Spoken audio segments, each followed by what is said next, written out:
So midweek, what you're saying Mm-hmm. is as things were changing and we were getting more news, Mm-hmm. you kind of had to change course a little bit in your week, right? I had to change course in what I was doing, but also without thinking about it, I changed course in my writing. Mm-hmm. I went from more passive to more active. I couldn't get the message across as clearly as I thought I could, so I changed the way I was getting it across, I think. And I think the end of the sermon reflects a little bit more emphasis on what to do, how to do it, and who we are. And the beginning of the sermon is a little bit more passive.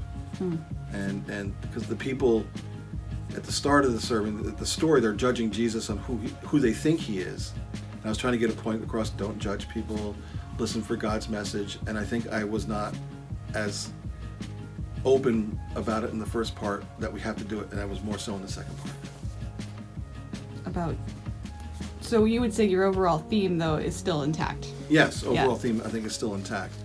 And I think it's a really important theme, particularly with all this. You know, we're listening for voices all over the place now because we have more time to listen, which is one of the interesting side effects of this. We have more time to listen, and we have to be better at discerning what to listen to, and we have to be better at not rejecting things out of hand because we don't think we might like the message. Read people you don't like. Listen to commentators that you think are wrong, or you've thought are wrong in the past, and get a sense of what's out there. And when it comes to the really important stuff, the theological, the presence of God stuff, you never know where you're going to learn from this time, because we're hearing so many more voices. There's a lot of great preachers on the internet now that are actually having their voice get out there, that aren't the professional public preachers with big churches. They're people who are, who are really just wonderful, down to earth, and listen to some of them. There are also some terrible preachers online. Oh, absolutely there are. And that's the big hesitation about putting this online, is because what if I'm no good? So, but part of this is also listen to your own voice. There's a lot of that message is listen to what God has created in you as well. Read your Bible and interpret it, and follow the Bible studies that Calin's posting online. And even if you don't respond, engage. Really engage and listen to the voice that you're hearing in your head. That sounds a little crazy, doesn't it? The voice in your head? Isn't, in a sense, the Spirit, right? Yes. The Spirit. Yeah, thank you. That's a much better way of putting it. Yeah. Listen as the Spirit moves you. So, and really open your mind to possibilities. Because this is a time we've got a lot more time to think, a lot more time to reflect. We live in such a quick-moving society.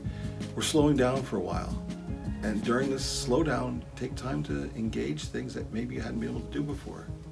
And if they want to do that online, they can join the Webster Baptist Bible Study Group on Facebook. Yes, Webster Baptist Bible Study Group on Facebook. Respond, ask questions. There's no questions that are not good questions. Have fun with it, enjoy it. Find places in the Bible you haven't read for a while and reread them again. Read Leviticus if you haven't read it before. That's a fun one. But just enjoy this. Have fun. This is an awfully difficult time for us. We can't gather together to meet. So maybe we need to start reconsidering what it means to be a church. And maybe this is I would say kick in the pants to do that, but let's be a little bit more genteel about it and say maybe this is the impetus to get us moving to rethink what church is, to reconsider what it means to be a church, to be a community, to care for one another. I've been so impressed by the amount of people in this congregation, and I know others that have been phone calling and emailing and texting this week. One member of our church said, I don't know what to do, and so we suggested that she make phone calls. And she called me and said, I've been making phone calls. It's been wonderful. That's awesome.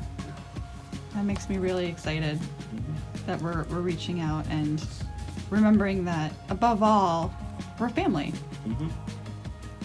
And family is not broken by distance. But there's going to be a time when we come back together again, and we'll take all the stuff we learned and be the church moving into the future. Awesome. Thanks.